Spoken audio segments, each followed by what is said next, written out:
Não, esse título não é um clickbait. Eu gostaria muito que os ministros da Suprema Corte assistissem esse vídeo, porque o que eu pretendo hoje é nada mais do que ajudá-los. Eu fiquei doente essa semana e eu passei boa parte desse tempo acompanhando as notícias que estavam saindo e que me chamaram muita atenção. Então, encarnando o meme de ho, ho, ho, temos aqui uma Sherlock Holmes. Eu decidi pesquisar melhor as alegações que explodiam nos jornais e, acredite ou não, muitas coisas simplesmente não batem.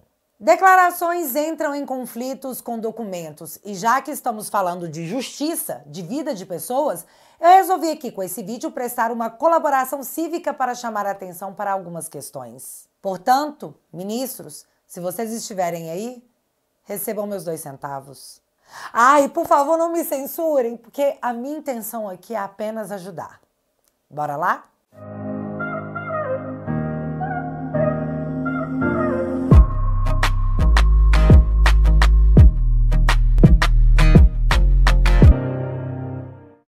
Então, desde o último julgamento da primeira turma da Suprema Corte, que tornou réus Bolsonaro e seus aliados, uma repercussão gigantesca tomou o debate público. As defesas não tiveram acesso à integralidade das provas. Um advogado de um acusado foi detido e teve o seu celular apreendido durante o exercício da função. Sobre a falta de acesso às provas, na própria sessão os ministros disseram que não precisava de tudo não, porque aquele momento do julgamento era só para ver se a denúncia seria recebida. Aí, se virar réu, vamos providenciar a integralidade das provas e por hora vocês nem precisam, vocês já fizeram um trabalho brilhante com o que tinham em mãos. Dito isso, agora é todo mundo réu, hein? Foi o que literalmente aconteceu. O problema é que depois de todo mundo ficar tipo, oi? OAB, você tá vendo isso? Você tá aí? Você não vai fazer nada? Eis que Beto Simonetti, presidente da OAB, levantou da cama, pôs a pantufa e foi se encontrar com Alexandre para dizer que prejuízos às defesas é irreparável. Simonetti também complementou que a intervenção da OAB se tornou obrigatória para assegurar o pleno exercício da atividade profissional, sob pena de se comprometer a integralidade do processo legal, da busca pela verdade e a efetividade da justiça. Já sobre a detenção do Dr. Sebastião, advogado de um dos acusados, o Felipe Martins, não houve grandes manifestações, mas um representante da OAB vai acompanhar os próximos julgamentos para garantir o direito dos advogados. Ou seja, para que o direito à defesa seja garantido e nenhum outro advogado seja detido, vai ter que ter um observador da OAB para qualquer coisa poder interferir no andamento da justiça. Que fase, hein? Mas o outro ponto chamou muito a minha atenção. O fato de que no início da semana ficamos sabendo que a Justiça dos Estados Unidos marcou a audiência da ação que aponta fraude à entrada de Felipe Martins no país e que ele será ouvido dia 9 lá em Orlando. Ou seja, começa a batalha judicial para descobrir o nome do funcionário que cometeu essa fraude e em que data ela foi inserida. Já expliquei essa treta detalhadamente e o quanto isso é grave e as implicações que podem ocorrer num vídeo passado que, para quem não viu, eu vou deixar o link na descrição para que possam entender o que é que está em jogo. Porém, no mesmo dia que a data do julgamento do Felipe é anunciada, também nos foi revelado que juízes do gabinete do ministro Alexandre, incluindo os envolvidos na Vaza Toga, deixaram o gabinete do ministro. Para quem viu o timing das notícias, soou bem estranho, porque quando o caso da fraude que corroborou para a prisão do Felipe Martins por 6 meses desses 10 dias numa solitária tem data marcada para começar, juízes que participaram ativamente daquele momento saem do gabinete do ministro. E eu sei, excelências, nessa hora eu coloquei chapéu de alumínio, confesso. Mas depois que eu já estava com o chapéu na cabeça, eu resolvi deixar a coisa fluir. E se, em vez de preocupação com o caso da fraude envolvendo o Felipe Martins, os juízes envolvidos na Vaza Toga estejam preocupados com possíveis sanções internacionais, já que foi comunicado que elas não atingirão apenas o Alexandre, como também seus juízes auxiliares. Mas não tem nada a ver, foi só uma troca de rotina lá no gabinete do ministro. Beleza, mas eles estavam lá desde 2018. E de novo, que timing que favorece uma teoria chapéu de alumínio, hein? E aí eu olhei e tava lá novamente o nome de Felipe Martins nos assuntos mais comentados do Twitter. E eu até achei que pudesse ser por tudo isso que a gente comentou até aqui. E na verdade até era, mas não só o que já comentamos, mas também porque no momento em que se tem uma declaração nacional da OAB falando sobre cerceamento de defesa, a primeira turma achou de bom tom adiantar a sessão que pode tornar o Felipe Martins réu. E isso não soa bem porque as defesas perderam uma semana para trabalharem nas defesas num prazo que as próprias defesas alegaram ser curto. Aí, bota chapéu de alumínio de novo, porque o que ficou parecendo é que pode estar rolando um receio de que a decisão do processo do Felipe Martins nos Estados Unidos possa aparecer antes do Felipe se tornar réu e possa gerar uma espécie de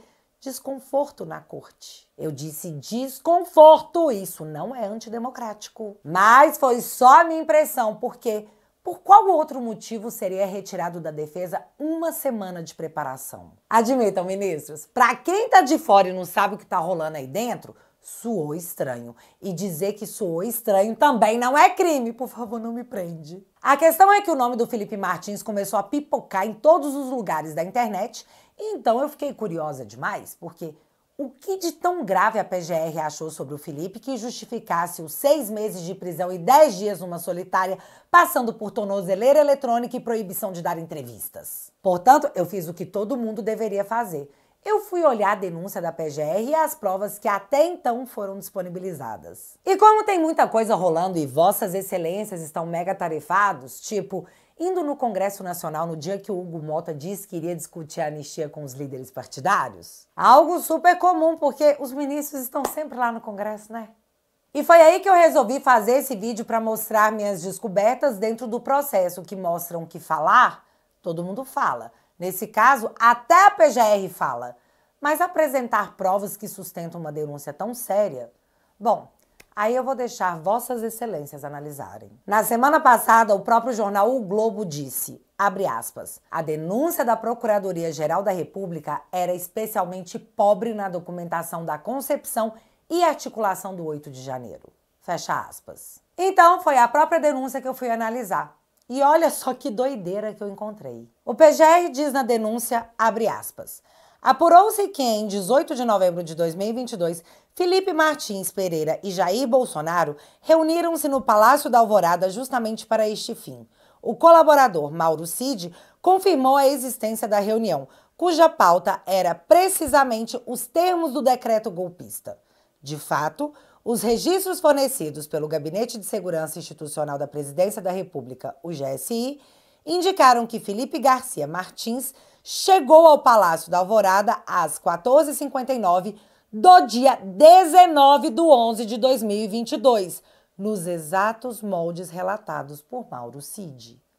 Fecha aspas. Ministros, senhores acharam o erro? O PGR começa dizendo que no dia 18 de novembro teve uma reunião que estavam o Bolsonaro e o Felipe Martins, onde eles trataram do suposto decreto golpista. Mas a PGR apresenta uma entrada do Felipe Martins no dia 19 de novembro para dizer que viu tudo certo. Falei que a reunião foi no dia 18 e toma aí o comprovante de entrada dele no dia 19. Aí eu fiquei tipo...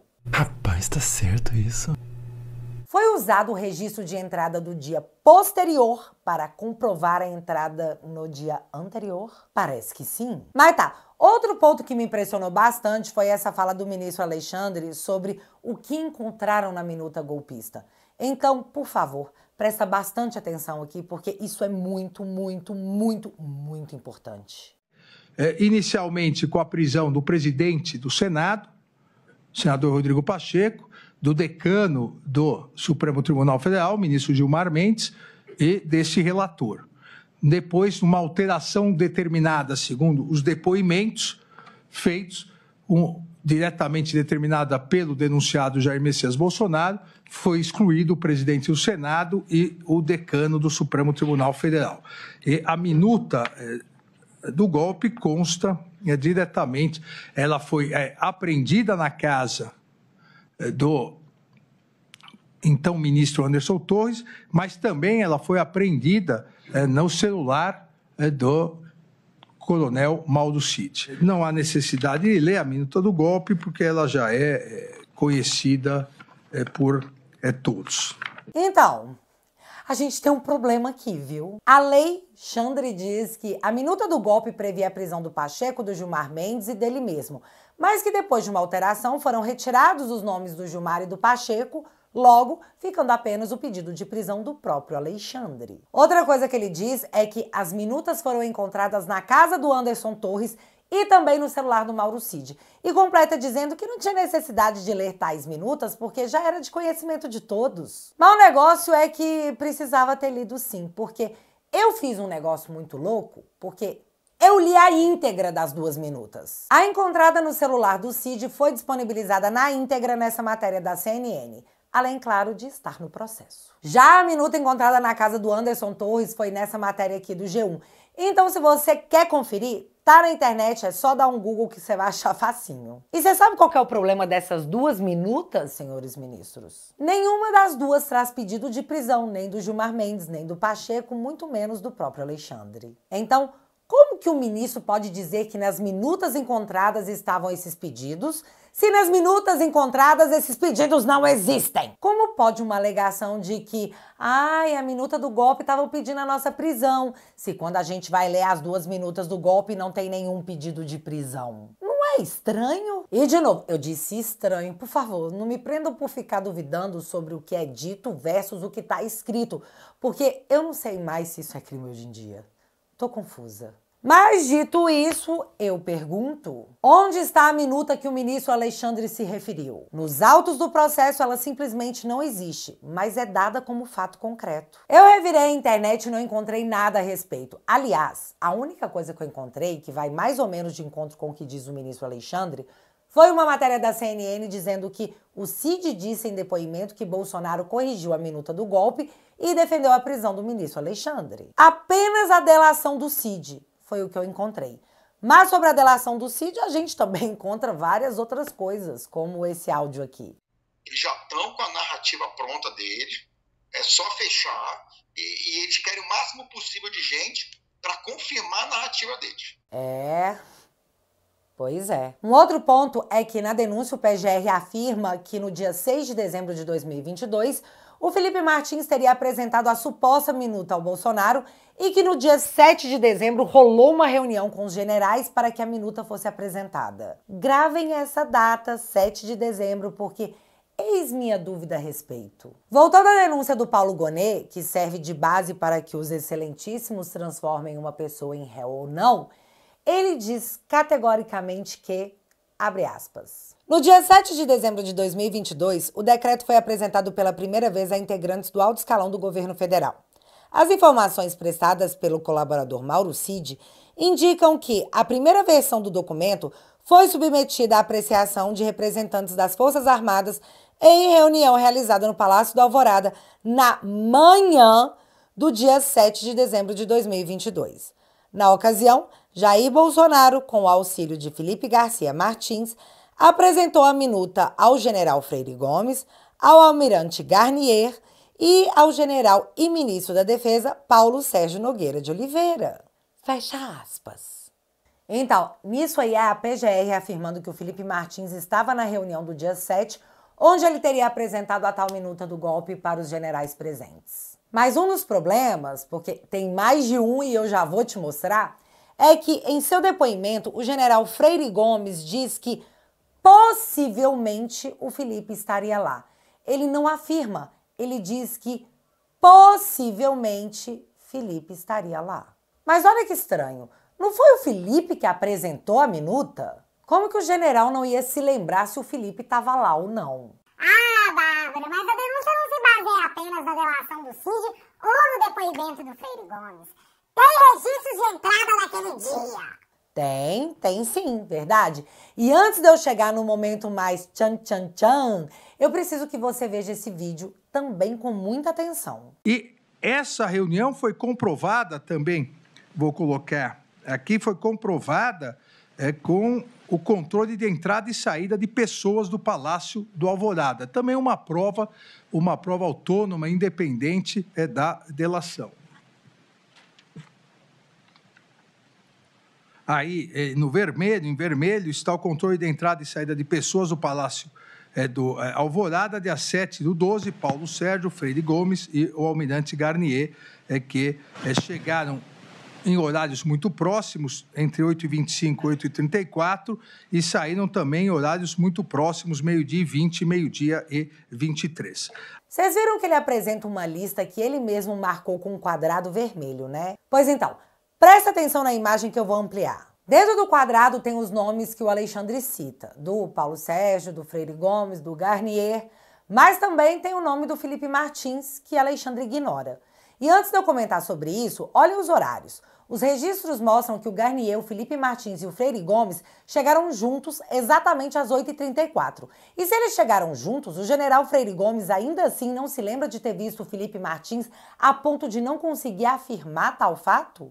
Ah, um outro dado. A defesa do Felipe pediu acesso ao vídeo do depoimento do general Freire Gomes para tirar essa prova entre o possivelmente do depoimento e a afirmação da PGR. Mas, surpresa, a defesa não teve acesso a esse vídeo. Só que esse não é o meu ponto. O ponto é que a prova que Felipe estava na reunião que ocorreu na manhã do dia 7 de dezembro é esse registro de entrada do Felipe às 8h34. Mas eu fui conversar com a defesa do Felipe e o que aconteceria se eu dissesse que o Felipe Martins não estava lá na forma que o Paulo Gonet apresenta na denúncia, em que ele tenta transformar o Felipe em réu? Esses são os dados fornecidos pela empresa Uber, que mostram que no dia 7 de dezembro, dia da tal reunião, Felipe Martins estava em casa às 10h19 da manhã quando chamou um Uber que o levou a outro endereço que não era o Alvorada e que lá chegou às 10h33 da manhã. E não era o quarteirão de cima.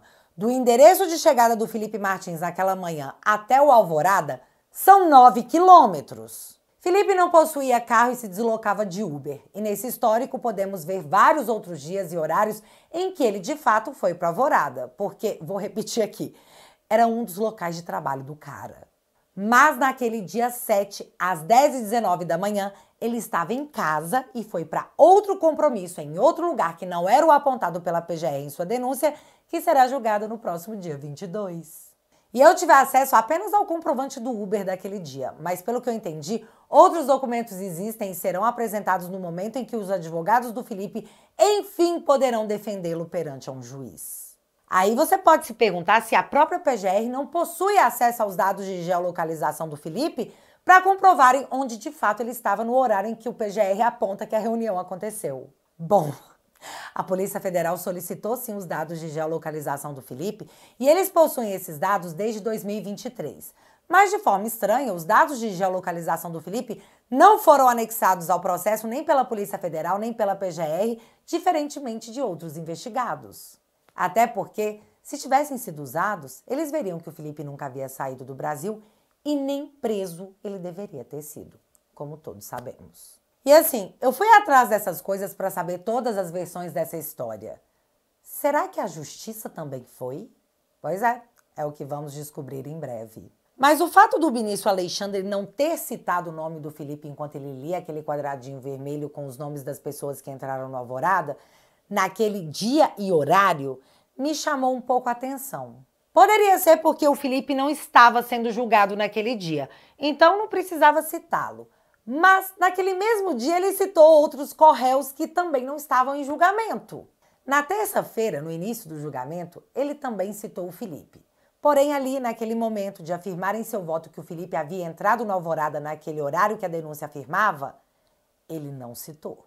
Enfim, só achei, sei lá, curioso.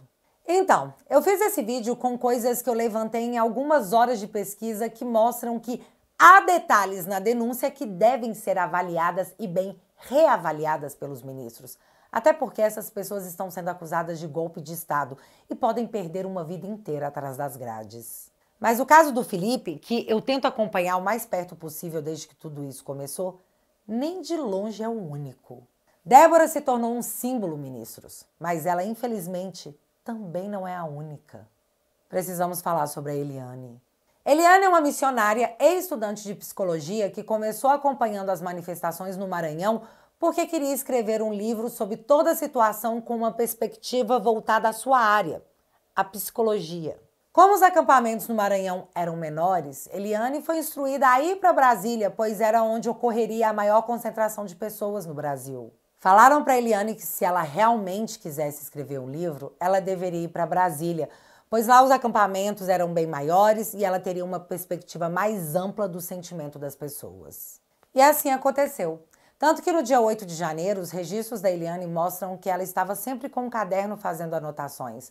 mas nem precisavam imaginar o que ela estava fazendo, já que ela foi até o seu Instagram no dia 8 de janeiro e postou uma foto com seu caderno com os seguintes dizeres: "É fácil ser escritora", eles disseram, diretamente do Palácio do Planalto. Eliane então volta para o Maranhão e logo na sequência é presa. E lá ela permaneceu por 2 longos anos sem julgamento. Fotógrafos e jornalistas estavam cobrindo o dia 8 e de nada foram acusados, pois estavam cobrindo o acontecimento. Eliane estava no dia 8 como uma pesquisadora, levantando dados para o seu livro. Mas ela foi presa. Galera, por 2 anos! O caso dela foi mais um que começou a ganhar grande repercussão. Mas talvez para diminuir as críticas que já estavam fortes às vésperas de uma manifestação pela anistia, na sexta-feira, Eliane teve direito à prisão domiciliar. E aí eu tenho que perguntar, isso parece justiça? Numa outra esfera, nós temos o caso da dona Dalgisa, uma idosa condenada a 16 anos de prisão. Olá pessoal, aqui é Luiz Felipe, advogado da dona Dalgisa, ela que é uma das presas políticas do Brasil do inquérito 4922, foi presa no Palácio Planalto, desceu armada com uma bandeira e uma garrafa de água. Está no inquérito 4922, como eu disse, dos prédios públicos, e hoje se encontra presa no presídio da Colmeia, sem tratamento psicológico, psiquiátrico, sem os cuidados devidos que uma idosa merece ter. Ela tem 65 anos de idade, depressão, tem pensamentos suicidas, tem arritmia cardíaca e pensa o tempo inteiro em tirar a própria vida. Isso é muito sério, muito grave. Nós fizemos também 5 pedidos à juíza da Vara das Execuções Penais pela liberdade da Dalgisa, a prisão humanitária dela. Foram negados porque ela disse que é incompetente para julgá-los. Isso só acontece nesse caso do 8 de janeiro. E também fizemos pedidos para que ela fosse feito o exame da arritmia cardíaca e também tratamento psicológico, tratamento psiquiátrico, e ela continua sem nada disso e sendo dopada. Hoje eu fiz uma videoconferência com ela e ela me relatou tudo isso mais uma vez. Esse é mais um dos casos bizarros e absurdos que nós vivemos nessa democracia relativa. Eu só lembro que no final do ano passado, essa mesma Suprema Corte mandou soltar 15 integrantes de uma quadrilha que operava o tráfico de entorpecentes numa galeria em Campinas. A conclusão é que traficantes têm um tratamento melhor do que idosas, cabeleireiras e escritoras. Muitos dizem que a anistia não é uma causa do Brasil, mas não tem como falar em pacificação enquanto pessoas pagam muitas vezes um preço que é político. Eu espero que a Paulista seja lotada e que a gente possa mostrar, a quem interessar, que sentimos medo por muito tempo, mas que isso não se parece com justiça. E agora tá todo mundo vendo. E para encerrar esse vídeo, eu fico com as palavras do ministro Fux. Mas eu acho que os juízes, na sua vida, têm sempre de refletir dos erros e dos acertos, até porque, como o ministro Dino, de uma certa forma, mais lúdica, destacou, os erros autenticam a nossa humanidade. Debaixo da toga bate o coração de um homem. É o que muitos de nós brasileiros estamos contando agora, ministro. Acredite. E para quem ficou até aqui, só mais um recadinho.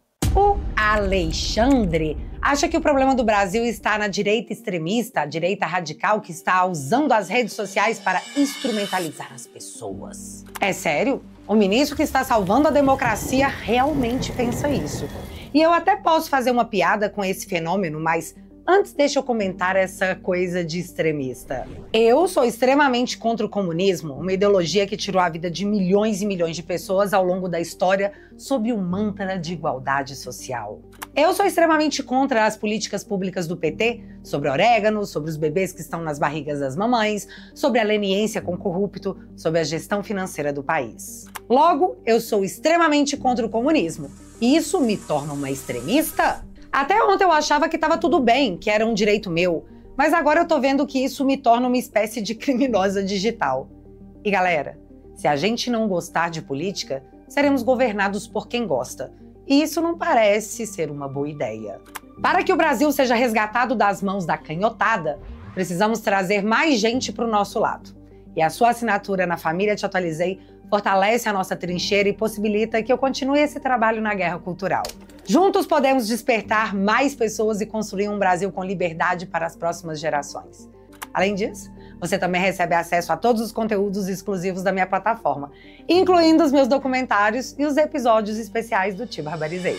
Tem um tanto de vídeo meu para você maratonar lá na Família Te Atualizei. Toque agora mesmo no link que está aparecendo na sua tela e entre agora mesmo para minha família, a melhor família da internet.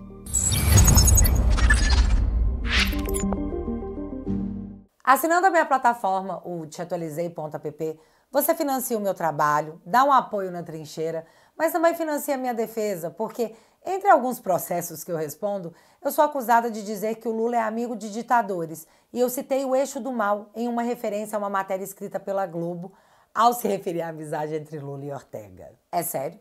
Eu só citei a matéria e acabei processada pelo escritório do Zanin, atual ministro da Suprema Corte, que faz parte da primeira turma que está julgando todas essas pessoas. Mas enfim, Estado Democrático de Direito. E a minha plataforma funciona assim. Você assina por 10 bonouros por mês e em troca eu te ofereço conteúdos exclusivos com o bom humor que o momento permitir. Que hoje em dia tá difícil, né? Tem um documentário sobre cultura woke que tá no forninho. E tá bem legal, gente. Então, guarda o seu lugar na plateia. Se você quiser e puder, eu vou deixar o link fixado aqui no primeiro comentário e desde já, muito obrigada. E eu vou encerrar esse vídeo com uma frase de Martin Luther King chamando para uma reflexão. A injustiça num lugar qualquer é a ameaça à justiça em todo lugar.